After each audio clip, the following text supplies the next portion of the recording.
So, dapat ganyan yan buo. Tinanggal lang yan kasi pag-aaralin niya yung nuclei. So, dapat ganyan yan. Okay? So, kung anong meron dito, meron din doon. Anong meron dyan, meron din doon. So, kung ano yung parts nito, nandito din. Diba? Tinanggal lang, ha? Okay. So, ganito muna tayo. So, diba, ang inyong brainstem is made up of the midbrain, the pons, and the medulla oblongata. Ano ang counterpart ng midbrain dito? Yung midbrain dito sa anterior, sa ventral, ay cerebral peduncle. So, dito, Cerebellar peduncle. cerebral, so cerebrum ang papunta yan sa cerebrum. Hindi, sa likod po, Sa cerebellar. likod, Cerebellum. di sa cerebellum yun. Cerebellar peduncle. Midbrain here is your cerebral peduncle.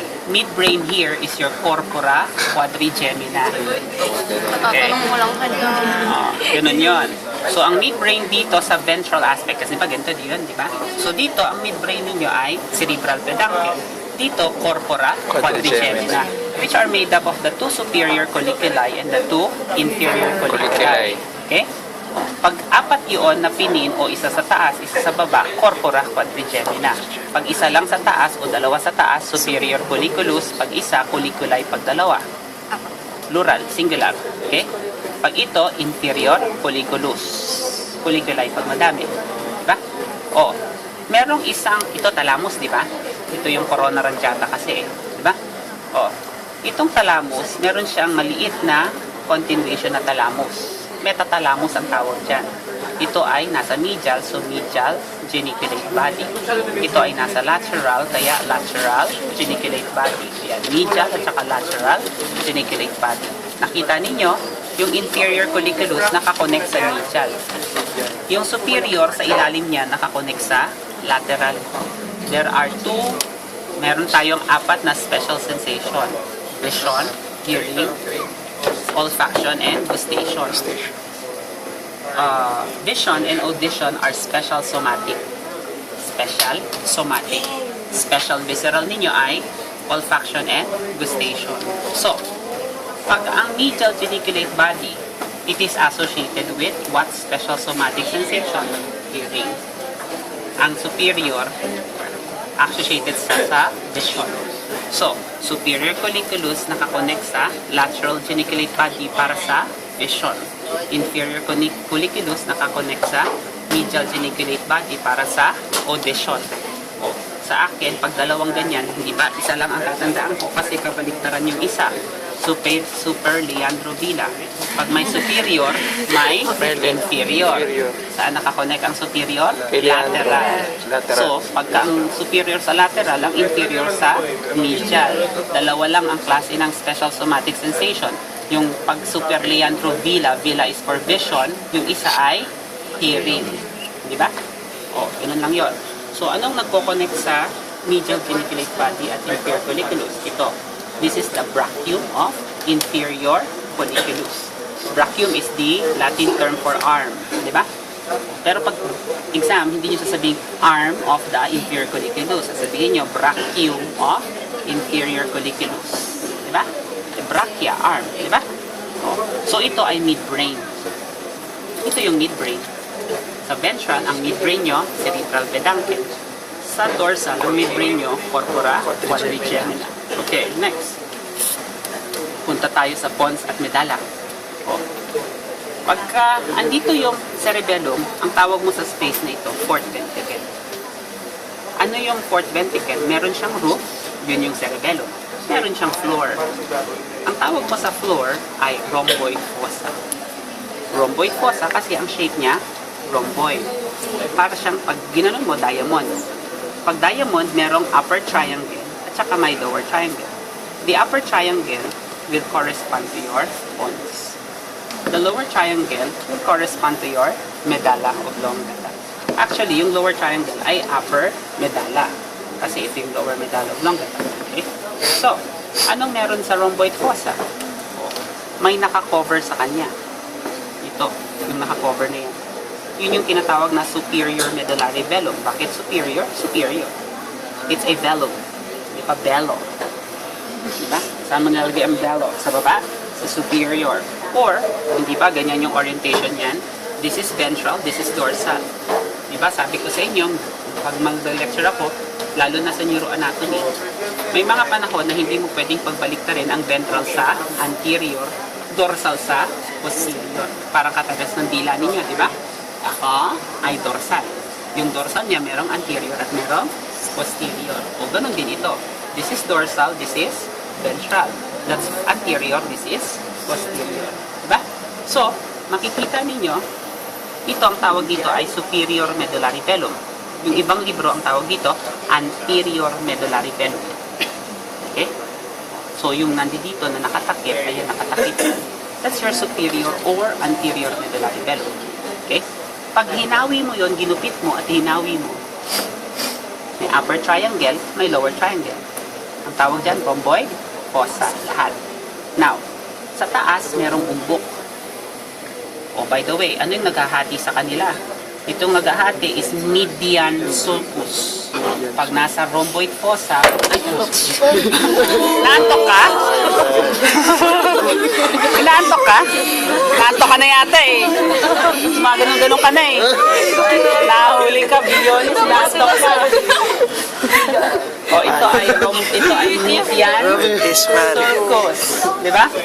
Oh. So, pag hinawi mo yung medullary velum, merong umbok sa taas at umbok sa baba ng upper triangle. Ito ay median sulcus, sa gilid niya ay medial eminence. Median, lateral to median is medial. Diba? Oh. Median sulcus, medial eminence, sa baba merong malaking umbok, facial colliculus. Diba? Ano ang naghahati sa upper and lower triangle? Itong medullary, stria medullaris. Ayan o, stria medullaris yan. Ha? Yan yung naghahati sa superior and inferior triangle ng rhomboid fossa. Kasi yung superior triangle belongs to pons, the inferior triangle belongs to medulla, upper medulla oblongata. Diba? Ito yung stria medullaris, sa taas nun, sa gilid, at sa baba, sa gilid, sa lateral side. Kasi sa medial eminence, at saka facial colliculus. Bakit facial colliculus? Pag hinati mo yan sa loob, nandun yung facial nucleus. Cranial nerve number 7. Diba? Tingnan nyo yung mga pangalan niyan. Pangalan ng cranial nerve. Facial, except sa medial eminence, ha? Facial colliculus, pag binuksan nyo yan, ayun yung facial motor nucleus, oh. Ganun yan. Oh, hindi ko pa pinabubuksan. Ganyan muna. So, medullary, stria medullaris. So, sa tataas at baba niyan, vestibular nucleus. Vestibular nucleus is what? Vestibular nerve. Vestibulocochlear nerve. So, sa ilalim niyan, may mga vestibular nuclei. Diba? Oh. Taas at sa baba. Ibig sabihin, nasa pons at nasa medulla, upper. Tapos ito, upper medulla, di ba? O, lower triangle. May umbok sa taas at may umbok sa baba. Yung umbok sa taas na mas medial ay hypoglossal trigone. Yung umbok sa baba na more lateral is your vagal trigone. Pag binuksan mo ang hypoglossal trigone, may hypoglossal nucleus. Pag binuksan mo ang vagal trigone, may vagal motor nucleus. Diba? So, pag nandiyan lang, yan ay hypoglossal trigone. Ito ay, yan, kasama niyan, yan ay vagal trigone. Okay? So, pag pinin yan, hypoglossal trigone. Pag pinin ito, vagal trigone. Diba? O, punta na tayo sa lower medulla oblongata. Ano yung naghahati dito sa rhomboid fossa? Median sulcus. O, lower medulla oblongata, ito ay dorsomedian sulcus. So, yung iba tawag posteromedian. Pwede naman kasi posterior to, di ba? And it's dorsal, di ba? So, pwede naman posteromedian sulcus or dorsomedian sulcus. Dalawang gilid nun, merong fasciculus gracilis. Sa gilid ulit nun, fasciculus cuneatus. Ano ang naghahati sa fasciculus gracilis and cuneatus? Dorso-intermediate sulcus. Walang ventro-intermediate. Meron ka lang ventrolateral, di ba? Pero ito, meron kang dorso-intermediate sulcus na naghahati sa fasciculus gracilis at fasciculus cuneatus. Puntahan mo, yan ay dorsal column. dorsal column pathway, mapag-aaralan nyo yan, or posterior column pathway, or medial lemniscus. Umaakyat yan, ascending pathway. Ang dinadala niyan, ascending pathway. So, pag akyat ng fasciculus gracilis, umbok siya doon. Yung umbok na yan ay gracile tubercle. Diba? Fasciculus gracilis, pag umakyat, gracile tubercle, nakaumbok. Fasciculus cuneatus, pag umakyat, nakaumbok, cunye tubercle. Okay? Ang gracile tubercle, ang pangalan niya na iba ay clava. Baklava. Okay? So that's clava. Diba? Or gracile tubercle. JC Torres, clava. Diba? Ito naman, cunye tubercle. Okay, now, merong isang gracile tubercle dito, isang gracile tubercle dito, may natal cleft dyan. Diba? Pag nag-low waist kayo, nakikita yung natal cleft nyo dito. O, ang tawag ng natal cleft nyo doon ay obex. Obex. Obex. Kasi pag Ilocano, obex. Diba? O, obex. Diba? That's obex. Yung gitna ng dalawang clava. Diba? O, yung gitna ng dalawang clava, nagpakitaan sila ng puwet, ayun, merong obex. O, so sa gitna noon, obex. Diba doon? Gitna. Obex. Pag kayong ito, alam niyo na sulcus ang tinatanong namin. Bakit? Merong dalawa o tatlong pina nandiyan dyan. So pag may dalawa, tatlong pina nandiyan dyan, yan ay dorsomedian sulcus. Pag isa lang na nandun sa gitna, obex. Pag isa lang dyan, clava. Pag ito, dalawa o tatlo, fasciculus gracilis. Dalawa o tatlo, dorso intermediate sulcus. Pag ito, fasciculus cuneatus. Pag yun, cunye tubercle. Pag yun, hypoglossal trigote. Pag ito, trigote. Pag ito, stria medullaris. Sa taas at baba, vestibular area. Ito ay facial colliculus. Yun ay medial eminence. Ito ay superior medullary or anterior medullary velum. Velum. O, ito ay inferior colliculus. Yan ay superior colliculus. Ito ay brachium of inferior colliculus. Ito ay medial geniculate body. Yan ay lateral geniculate body. Ito, sa ilalim ng inferior colliculus, may cranial nerve na lumalabas. That's your trochlear nerve or cranial nerve number 4. Pupunta yan dito sa harap para kasama ng iba pang cranial nerve sa ventral aspect. Now, sabi natin, pag dito may cerebellum, fourth ventricle yung space. O, paano magkoconnect yung midbrain sa cerebellum, yung pons sa cerebellum, at itong medulla sa cerebellum? Sa pamamagitan ng superior, middle, at inferior cerebellar peduncle. Ito ay cerebral. Kinoconnect niya ang brainstem sa cerebrum. Dito ay cerebellar. Lagi kayong nagkakamali sa practical niyan.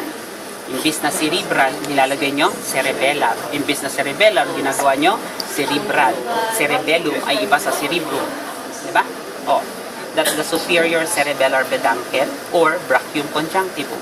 This is the middle cerebellar peduncle or brachium pontis. And this is the inferior cerebellar peduncle or the brachium restiformis. Kinoconnect nila cerebellum, yung superior cerebellum and midbrain. The question, kailangan memorize yung Latin na... Yes. Oo. Hindi pwedeng sabihin mo cerebellar peduncle lang yan. Hindi, yung kahit superior, inferior, kailangan yung brachium conjunctive. Bahala kayo. Kung gusto mong brachium conjunctivum na isagot, edi brachium conjunctivum. Basta wrong, spelling wrong, ha? Pero ilalabas niyo po yun sa mga choices. Sa theoretical, pwede. Pero sa practical, bahala kayo kung anong gusto ninyong i-memorize. Hindi na mag-Latin. Dead language na yun. Pag nag-Latin ka, it's okay. Kasi pag alam mo yung Latin at saka English na yun, pagdating ang theoretical, at least pag ang nilabas namin ay Latin, di at least alam mo, sa theoretical, paano pag sa board exam ang nilabas Latin? Remember, sa board exam, ano kayo, reklamo na kakamo, dami-daming inaaral sa medicine. Pagdating yung second year, mas madaming inaaral sa medicine. Sila nga, hindi nila na-perfect nila yun after several years of studying. Tapos kami, 1 year pa lang, ni-expect nila ma-perfect na namin, maalam na namin lahat. It's because in the board exam, ang sasabihin lang ba sa board exam ninyo, aralin nyo chapter 1 to 10 lang ha, kasi doon lang kukunin ang board exam. Ganon? Diba? Anything under the sun, lahat ng buong libro. kaya ina-expect na nabasa nyo yung buong libro. Ang sa inyo lang naman, at least alam ninyo. Hindi yung, ano to? Hindi ganon. Diba? O pag narinig mo sa board exam, brachium restiformis, cerebellar peduncle yan eh. Hindi ko lang alam kung superior, inferior, o middle. Eh, madali lang naman yun. Brachium pontis, pons, middle. Ayun, yun yung inantay ko yung... Ay, Diyos ko, bilyones. Di ba mataas ang theoretical mo sa ano? Opo. O 80 o 70 something. O, kumpara sa mga klase mo, 59, 53, 55? O. Oh. Chichay. Brachium restiformis, conjunctivum. O saan mas mauuna, yung C o yung R? O, or mag-alphabetical ka na lang, CPR. Pulmonary resuscitation. Carry on, Oh. carry on. C is superior, P is middle, R is inferior. O, pwede naman yun eh. O, ganun ang aral nyo ngayon eh, di ba? O, hindi yung totoo eh, di ba? O, tapos this is the rhomboid fossa, di ba? O, may naglilimit sa rhomboid fossa. Pag dyan pinin yan, that's the sulcus limitanz. Naglilimits para maging diamond shape siya. Yun, doon, dito. Diba? Para diamond shape siya. Diba? Sulcus limitanz. O, pag tinanggal mo yan, aralin nyo na yung nuclei. Eh, hindi pa raw daw yan. Pag isa-isay natin yung nuclei, o, mawiwindang pa ulit kayo. Diba? O. Dorsal lang ang sabi ni Bill Jones. Ventral. Doc ventral. Yay! Dorsal lang sinabi mo, lumayas ka na dito. Natutulog ka naman eh. Nanguhulog ka ng ano eh. Tinutulogan mo ako pagtaas mo akong sabihin, doon, taturo sa likod. Likod to? Dito likod doon. Oh. Again, ito yung inyong dalawang bayag. Talamos. Diba? Oh. Laki oh. Laki-laki eh. Daisy, may ganito na hawakan. May ganito ng laki na hawakan. Degenerate. Hindi to degenerate. Plenty of seminiferous tubules. Therefore, it has plenty of spermatogenic cells. Anyway, so, ito ay midbrain. Ang counterpart niya dito ay midbrain. This is your cerebral peduncle. O, thalamus ulit yan. Corona radiata pa rin naman yan. Diba? Corona o. Diba? O, tapos ito yung galing sa mata. Diba? Nakaganyan yan eh. Ito yung galing sa mata pala ito. Ito yung galing sa mata pa. That's your optic nerve. Optic. Ito yung optic chiasm. Yan, nag-cross. Pero hindi yan simpleng ganyan na nag-cross, ha? That's your optic chiasm. That is your optic tract. Optic nerve, chiasm, and optic tract. They are not part of the brainstem, ha? Galing yan sa iba. Ito yung infundibulum. Diba?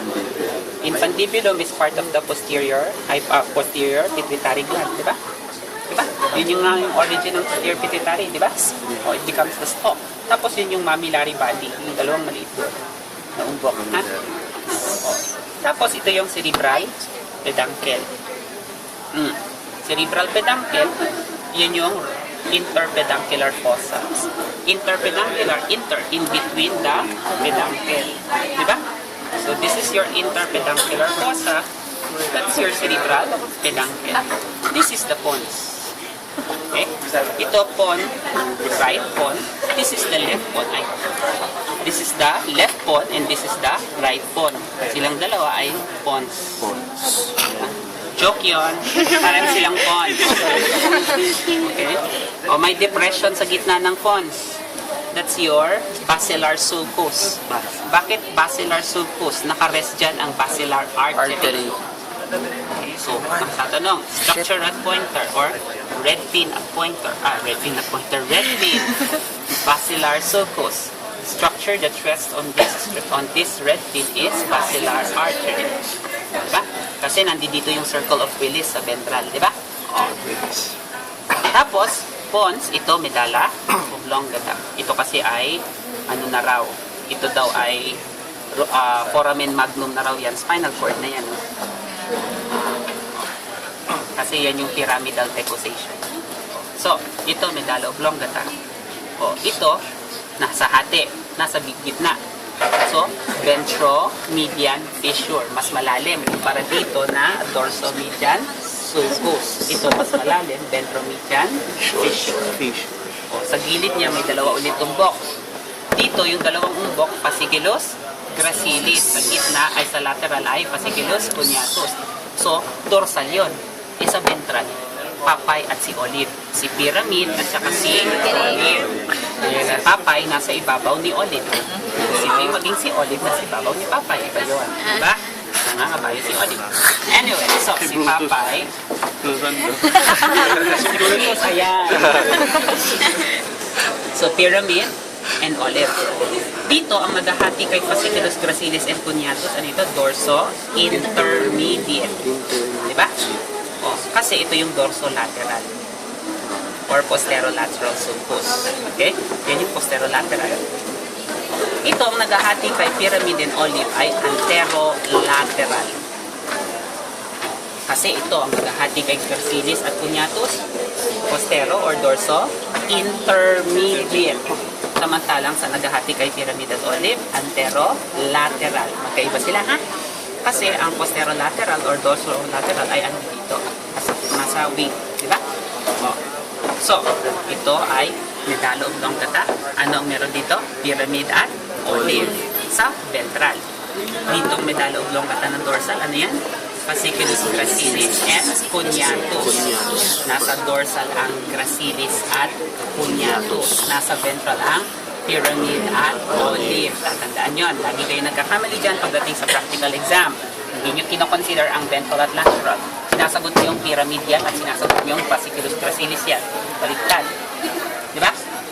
Pyramid, Olive, anong naghahati sa kanila? Anterolateral. Ano yung naghahati sa gitna? Ventromedian or anteromedian fissure. Ano naghahati sa dorsum? Dorsomedian or posteromedian. Ano naghahati sa gracilis at cuneatus dito? Postero or dorso intermediate. Nagkakaintindihan? O, pyramid, Olive. Ano yung mga decussation niya? Pyramidal decussation. Pyramid, nagde-decussate. May mga nagde-decussate dyan. Pyramidal decussation. Okay? O, ito ay cerebral peduncle.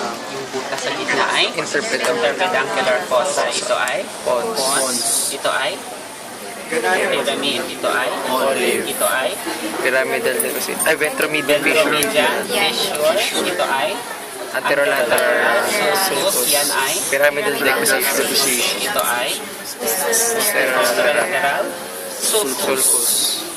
This is pons. O, sige, ito ay Basilar. ito ay pons. Ito ay medalla oblongata. So, ano yung naghahati sa pons at medalla oblongata? Ponto medullary junction or sulcus. Or inferior pontine sulcus. Pag narinig nyo yung inferior pontine sulcus, yan yon. Ponto medullary sulcus or ponto medullary junction. Inferior pontine kasi ito ay superior pontine. Yung naghahati naman sa midbrain at saka sa pons. Diba? O. Ano ngayon ang importansya niyan? Dito sa ventral aspect ng brainstem, doon lumalabas ang cranial nerves. Except for cranial nerves numbers 1 and 2. Kasi ang 1 nasa nose, magagaling, papasok sa olfactory bulb. Yung 2 galing sa mata, sa retina, papasok na palabas ng optic canal. Ayan siya lalabas. Diba? So, anong manggagaling dito sa midbrain? Ito, A. Diba? Yung 4, sabi natin, galing sa ilalim ng inferior colliculus. 4, pumunta ng harapan. Diba? So, that's 3. This is 4. Diba? Yes. O, sa pinakagitna, sa mid-pons, 5. Ang laki-laki. That's the largest. Sa, punin mo yung 3, 6, 7, 8. Diba? Dali tandaan. 3, 4, 5, 6, 7, 8, 9, 10, 11. Balik ko na 12. Wala. Yun. So, makikita nyo dito, that is 3, 4, galing sa ilalim, sa likod, pumunta ng harap na 4. Tapos itong malaki, 5. Gitna ka ulit. 6, 7, 8, 9, 10, 11, 12. So, nasaan yung 12? Nasa anterolateral Sulcus. or you call this pyramido olivari sulcus. Pyramido olivaris. That's pyramid and this is olive. Pyramido olivari sulcus. Andiyan yun ng 12. Diba? So, ano ang cranial nerve na nasa superior midbrain or the upper midbrain? Diba, ang upper midbrain ay superior colliculus. Ang lower midbrain ay inferior colliculus. So, yung galing sa inferior colliculus ay cranial nerve number 4. 4. That's lower midbrain. Sa upper midbrain, 3. 3. Sa mid pons, 5. Sa lower pons, 6, 7, and 8. Sa upper medulla oblongata, 9, 10, and 12. Sa lower medulla oblongata, 11 and 12. Hindi, hanggang dito yan. Hindi lang yan dyan, hanggang dito yan. Diba? Kaya importante yan kasi pag nagkaroon kayo ng clinical correlation, dapat alam nyo kung upper midbrain, lower midbrain, mid pons, lower pons, upper medulla, lower medulla oblongata. Anong cranial nerves ang nasa dorsolateral aspect ng dorsolateral sulcus? 11, 10, 9. Diba? Bakit? Ang 5 nasa pons. Diba? Anong nasa anterolateral sulcus? 12. 12.